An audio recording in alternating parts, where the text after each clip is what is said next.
కాంగ్రెస్ పార్టీలో అంతర్గత కుమ్ములాటలు తారస్థాయికి చేరుకున్నాయి. తాజాగా తుంగతుర్తి నియోజకవర్గ రాజకీయాలు ఒక్కసారిగా వేడెక్కాయి. అధికార పార్టీ ఎమ్మెల్యే మందుల సామేలు చేసిన వ్యాఖ్యలు రాష్ట్ర రాజకీయాల్లో కలకలం రేపుతున్నాయి. మంత్రి కోమటిరెడ్డి వెంకటరెడ్డి, మునుగోడు ఎమ్మెల్యే కోమటిరెడ్డి రాజగోపాల్ రెడ్డిలపై ఎమ్మెల్యే మందుల సామేలు నిప్పులు చెరిగారు. బీజేపీ నుంచి వచ్చిన ఆయనకు తన నియోజకవర్గం గురించి మాట్లాడే నైతిక హక్కు లేదని సామేల్ అన్నారు.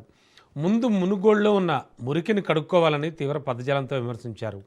మంత్రి కోమటిరెడ్డి వెంకటరెడ్డికి మెంటలెక్కిందని దళిత నియోజకవర్గాలపై పెత్తనమేమిటని నిలదీశారు. నల్గొండ జిల్లా శ్రమజీవుల గడ్డని, మా మాదిగ నియోజకవర్గాల జోలికొస్తే ఊరుకునేది లేదని, మీపై కత్తుల్లేస్తాయి ఖబర్దార్ అంటూ హెచ్చరించారు. ఈ గడ్డను తెలంగాణ గడ్డను పోరాటాల గడ్డగా తెలంగాణ ఉద్యమకారుడిగా నా నిర్మాణం అయ్యాలని నన్ను కాపాడగలిగింది కాంగ్రెస్ పార్టీ.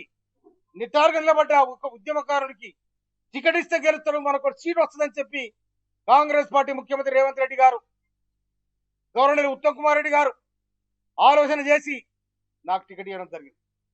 టికెట్ ఇస్తే తుంగతుర్తి ప్రజానికం 1952లో ఏర్పడిన తుంగతుర్తి నియోజకవర్గంలో ఎవరికి కూడా ఇంత పెద్ద రాలే.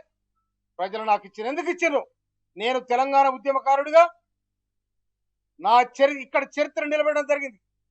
కానీ తుంగతుర్తికి వచ్చి తుంగతుర్తిలో కాంగ్రెస్ లేదు, నగరికల కాంగ్రెస్ లేదు.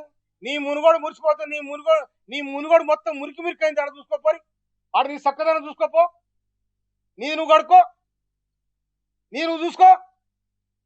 మాదిగోల సీట్లే అటు అయినాయా? మాదిగోల నియోజకవర్గాలు ఖరాబ్ అవుతున్నాయా? మాదిగోళ్ళు అంటే నీకు అంత హీనంగా ఉన్నావా?